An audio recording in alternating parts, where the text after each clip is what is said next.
The story that we just heard from the book of Genesis is a lovely tale of creation. And God said, it is beautiful and it is good.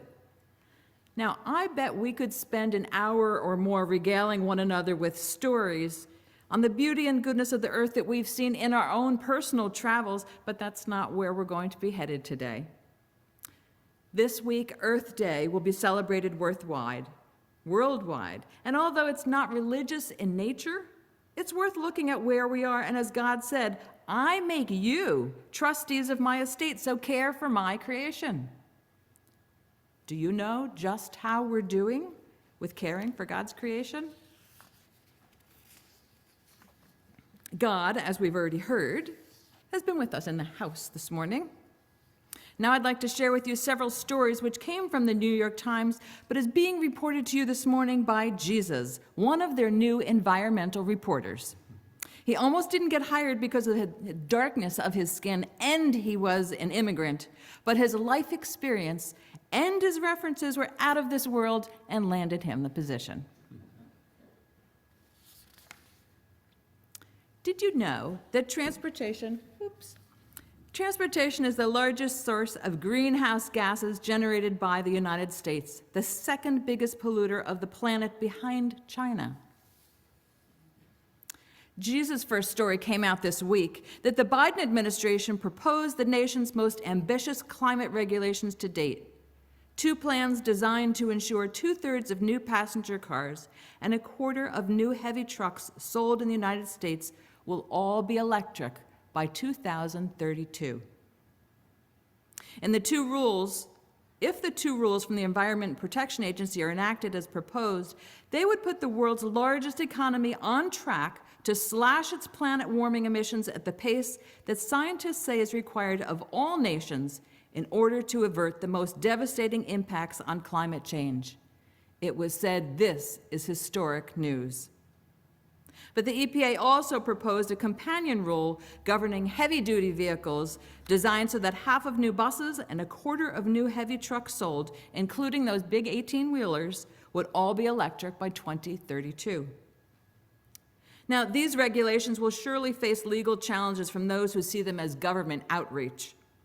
Some of the major automakers have invested heavily in electrification, yet they're apprehensive about customer demand for the pricier all-electric models, the supply of batteries, and the speed with which a national network of charging stations can be created.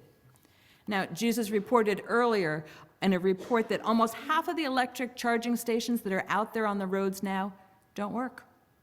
So they need to be up and running as convenient as our local Wawas if this is going to work. Auto workers are fearing job losses, since the electric vehicles require fewer than half the number of workers to assemble than cars with internal combustion engines. Labor unions are particularly concerned because many new electric vehicle plants and battery factories are being built in southern states that are politically hostile to unionized labor and where wages are relatively low. This is good news, but it comes with difficulties. Our thoughts and prayers are certainly needed. Jesus also shared a report on China. He said China is poised to take advantage of the global urgency to tackle climate change.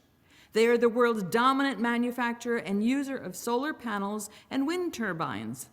It leads the world in producing energy from hydroelectric dams and is building more nuclear power plants than any other country. That's great. But China also burns more coal than the rest of the world combined and has accelerated mining and the construction of coal-fired power plants, driving up the country's emissions of energy-related greenhouse gases nearly 6% last year, the fastest pace in a decade. There is no solution to climate change without reducing China's coal combustion. The big question lies in whether China will run its new coal-fired plants around the clock or only occasionally as a backup for renewable energy. Xi Jinping, China's top leader, said in a recent report that the country would move faster to develop renewable and nuclear energy, but he emphasized energy security strongly indicating a continued reliance on coal, of which China has more reserves than any other country. He said that coal will be used in a cleaner and more efficient way, but with no mention of reducing consumption. This continues to be of great concern, and yes, our thoughts and prayers are needed. Jesus' next story is about wind farms, which continue to be constructed along the East Coast, right here on the Atlantic Ocean. Now, I personally think they're wonderful. I think they're kind of neat looking. But some environmentalists are out there protesting, trying to protect all the ocean critters. So again, it's a wonderful thing that's happening, but it can be a difficult situation. And yet, states and cities along the coast are vying with New York to be the hubs for the fast-growing business of harnessing wind power offshore. But Rhode Island took the lead by building the first offshore wind farm in the United States several years ago. Centrally located among projects planned from New York to Massachusetts, the nation's smallest state has held on to many of the jobs and economic benefits that go with being first. Now, part of the problem is that once they're up and running, there aren't as many jobs offered because the building of them is the part where the jobs come in. Now, the most advanced of the projects, the South Fork Wind, is expected to be the first offshore site to supply electricity to New York. South Fork, which is 35 miles east of Long Island, is scheduled to start operating late this year. The 132 megawatts of electricity is expected to produce enough to power about 70,000 homes, but using 60 miles of cables under the sea to a substation in East Hampton. Now, for the past 6 years, the only offshore wind farm producing electricity for American consumers has been the small Block Island Wind Farm, about 15 miles off the Rhode Island coast. Consisting of 5 turbines capable of producing 6 megawatts of power each, it is the successful model on which many larger hopes have been pinned. Now, President Biden set a goal of deploying 30 gigawatts of offshore power by 2030, enough, he said, to power 10 million American homes. With that many states now creating these offshore farms, we may actually get to that goal. The other day, I watched a webinar, along with my friend Jesus, of course, and the UCC was sponsoring this webinar from the Creation Justice Ministries on Earth Day, and it was a prophetic action to climate-changed lands. They said that throughout the stories of the Bible, we read about agricultural acts and food systems. Like our food system stories today, the biblical accounts are ones of destruction and recreation. They're stories of devastation and rebirth. They're stories of depletion and regeneration. They're stories of death and resurrection. The Bible stores the relationship between humans and the land, mediated by the food we eat, are central to our Christian theology. In the year 2022, we saw climate-induced events that jeopardized our food system. We witnessed record-breaking extreme heat numerous times throughout the country, an unprecedented cold winter in Texas, historical droughts in California, and unseasonable floods in Kentucky, far too many wildfires out west. Such events are only to name a few of the catastrophes that climate change exacerbates, each with a threat to our food system in the United States. Climate change creates instability for food production, but the current industrialized food system contributes to climate change as well, creating a cyclical threat to food security, especially for low-income households. Now, the food system includes all stages that food goes through, from farm to table to waste bin and all the steps in between. Now, in the United States, agriculture was responsible for 11% of total greenhouse gas emissions in 2020, nearly doubling just 6% from 1990. Additionally, 170 million metric tons of carbon dioxide are released into the atmosphere from over 100 billion pounds of food waste every year in the United States. And yet, more than 36 million people in our country experience hunger. The current common practice of industrial farming in the United States creates unhealthy soil. It perpetuates heavy pesticide use, destroys biodiversity, exploits human labor, and leaves millions of people hungry. When one type of crop is planted on large plots of land, the lack of diversity in plants strips the topsoil of its nutrients and carbon storing capabilities, requiring large quantities then of pesticides, herbicides, and fertilizers for growth. Tilling, which is commonly used farming technique, it disrupts the topsoil, which causes the organic material to convert into greenhouse gases, further contributing to emissions. These practices not only hurt the land, but the people working the land and those communities where the farms exist. These workers are subject to exploitation, poor working conditions, and experience disproportionate negative health outcomes with little to no health care access. Additionally, runoff of these toxic chemicals contaminates the water in neighboring communities. So industrial farming, unfortunately, it's the easier one and it's the bigger one and it makes more money, but it's making a mess of our environment. As Christians and consumers, we must advocate for a food system that is good for the planet and for the people. Our food system should reflect our biblical call to care for our neighbors and the rest of God's creation by prioritizing what's best for the land and equitable for people. A regenerative food system that rightly shares and celebrates the biodiversity and inherent design of creation would allow for a more resilient food system in the face of climate change. The upcoming Farm Bill in 2023 has the ability to set an environmentally conscious precedent for the food system that would have an impact for the next 5 years and beyond. A farm bill that embraces sustainability could redraft a food system that is equitable, seeks justice, and considers the care of God's creation. There are Christians every day that are doing the work in order for this vision to become a reality.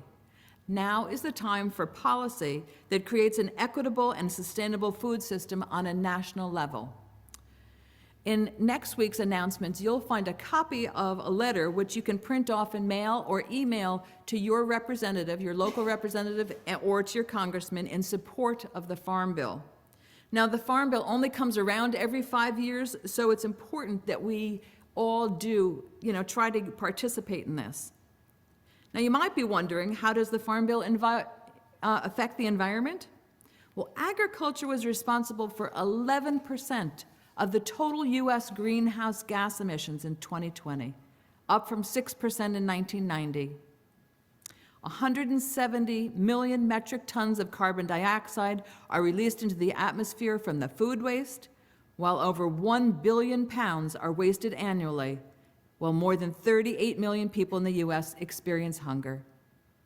Now, given how much of our food system contributes to climate change, it's important to address this sector. The Farm Bill has implications for conservation efforts of forests and the biodiversity of land across the country. It also has funding for investments for research and technology innovation. With that, all of that in mind, please make an effort to print out and sign and send your letter. Here are some action steps for integrating caring for God's land and climate justice into your own life. First, know where your food comes from. If possible, incorporate more regionally sourced foods into your household diets. You can incorporate composting into your household routine. If you're unable to have your own compost bin, a lot of communities now are incorporating compost sites to have drop-off sites. You can also Google local composting and find one near you, and even local farms would probably take your compost. If possible, you're also encouraged to connect with and support a local farm. This can include joining a community-supported agriculture, a CSA program. My family and I have been involved in one for about 10 years. We pay one fee at the beginning of the season, and then from the months of May through usually November, every other week we get a stash of vegetables. There's more than enough for the two of us, and I have to be very creative in cooking to use everything and not be part of that wasting. But we also get beautiful flowers too, so that's a wonderful way to to help out in the community. You're also invited to eat more plant-based meals whenever possible to lower your carbon footprint. Eating more plant-based meals are not only good for the planet, but also good for you. Our lives here at United Christian Church have been touched by many efforts over the years. Some of you may remember when Nancy Shangala shared with us about the need for more wells in Africa, and she brought in a speaker who talked to us about water usage and water wasting and how far people have had to go for water. Well, I don't know about some of you who do remember hearing that, but my water usage has been different ever since then. My husband is not very fond of me constantly saying, turn the water off, turn the water off. He likes to leave it running during brushing teeth and all sorts of things, and it's a good reminder to keep the water usage at a minimum if we can. We've also had our Green Chalice Circle, the team who accomplished quite a lot, and weekly they would share a minute for Mother Earth, and Joy was one of them. Who else was on the Green Chalice team? Anyone else here today? Jean? There were quite a few. Sandra, wonderful. It was a great team. But weekly they would share a minute for Mother Earth during worship and share helpful ideas. Now, just so in case you don't know, there are 25 of them that were recorded, and they are on the church website. So you can go and take a look at them anytime because they are still of value. Paper recycling, cell phone recycling, plastic use, single-use plastics, green clothing tips. So again, it might be worth your time to take a look at some of those. Now, I shared a few suggestions of action items that we can take on ourselves, but the big ones that Jesus reported on earlier, most of those are systemic issues and can mostly be addressed through the big corporations or our elected officials. So we can walk the walk by supporting and voting for candidates who care about God's creation and about the importance of the Farm Bill. I also half-jokingly said several times, our thoughts and prayers are needed. It's really true, but those words have become kind of empty because we have to say it too often these days with all that's going on in the news. But what we want is action. We want change, and we want change to care for God's creation. And we can do our part to care for God's creation. And let's remember and never forget that it is beautiful and it is good. And we can all pray. I'd like to close with a prayer for global restoration written by Michele Ballack. Good and gracious God, source of the evolving universe, source of all life, all creation is charged with your divine energy. Ignite your spark within us that we may know ourselves as truly human and holy, irrevocably part of the web of life. All creation, each star and every flower, each drop of water and every person, each and every atom, down to its very electrons, explodes with the revelation of your sacred mystery. Our minds alone cannot fathom such splendor. Our hearts can only respond in awe, praise, and gratitude. May we always walk gently upon this earth, in right relationship, nurtured by your love, taking only what we need, giving back to the earth in gratitude, honoring all with reverence, reconciling and healing, mindful of those who will come after, recognizing our proper place as part of, not apart from, your creation. Grant us the strength and courage, we pray, for such radical transformation into your kingdom. Amen. May it be so.